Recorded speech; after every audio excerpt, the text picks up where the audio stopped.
क्या हुआ जब नन्हे मोहम्मद अपने चाचा के घर गए और उनके घर रिज़्क की बारिश होने लगी और एक नदी में कैसे रास्ता बन गया, चलिए जानते हैं। दादा अब्दुल मुत्तलिब के इंतकाल के बाद हमारे प्यारे नबी सल्लल्लाहु अलैहि वसल्लम अब अबू तालिब के घर उनकी निगरानी में पल रहे थे। लेकिन जिस दिन से मोहम्मद सल्लल्लाहु अलैहि वसल्लम हजरत अबू तालिब के घर आए, उसी दिन से ही उनके घर के हालात बिल्कुल बदल गए। उनके घर के चारों तरफ हवा में एक अजीब सी खुशबू महसूस होती। हमेशा उनके घर जो खाने में कमी रहती थी, नन्हे मोहम्मद सल्लल्लाहु अलैहि वसल्लम के साथ बैठकर खाने से उसमें बेशुमार बरकतें उतर आईं। अबू तालिब का घर जो बहुत ही तंग हाली में था, अब उनके घर में रिज़्क की बारिश होने लगी। उनका जमीन जो सूखा और बंजर था, अब वो हरियालियों से भर गया। अक्सर ऐसा होता कि दूध की मश्क आधा भरा होता, लेकिन जब नन्हे मोहम्मद उसका सिर्फ एक घूंट पीते तो दूध का मश्क पूरा भर जाता और घर के सारे लोग पेट भरकर दूध पीते, फिर भी दूध पूरी तरह भरा रहता। बीवी पूछती, ये कैसा करिश्मा है, ये कैसा जादू है?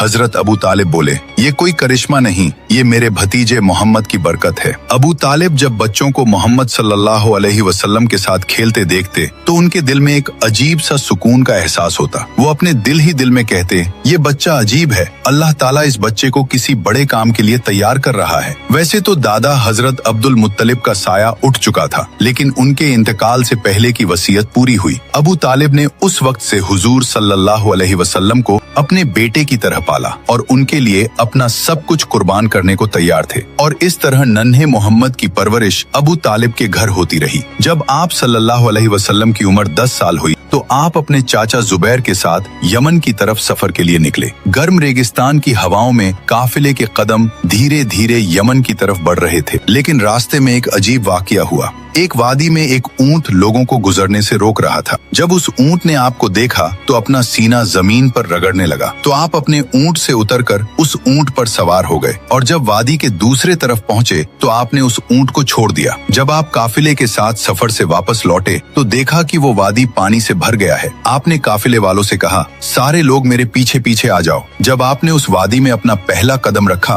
तभी अल्लाह ताला ने अपना करिश्मा दिखाया और पानी को एक ही लम्हे में खुश्क कर दिया। हजरत मोहम्मद सल्लल्लाहु अलैहि वसल्लम और काफिले के लोग आसानी से वादी पार कर गए। जब काफिला सलामती के साथ मक्का लौटा तो लोगों ने सारा वाकया शहर वालों को सुनाया। तो लोगों ने कहा, इस बच्चे की शान बहुत निराली है। सुभान अल्लाह। जो लोग नबी पाक से सच्ची मोहब्बत करते हैं तो दिल से लिखिए, आई लव मोहम्मद, और अगले पार्ट के लिए सब्सक्राइब जरूर करें।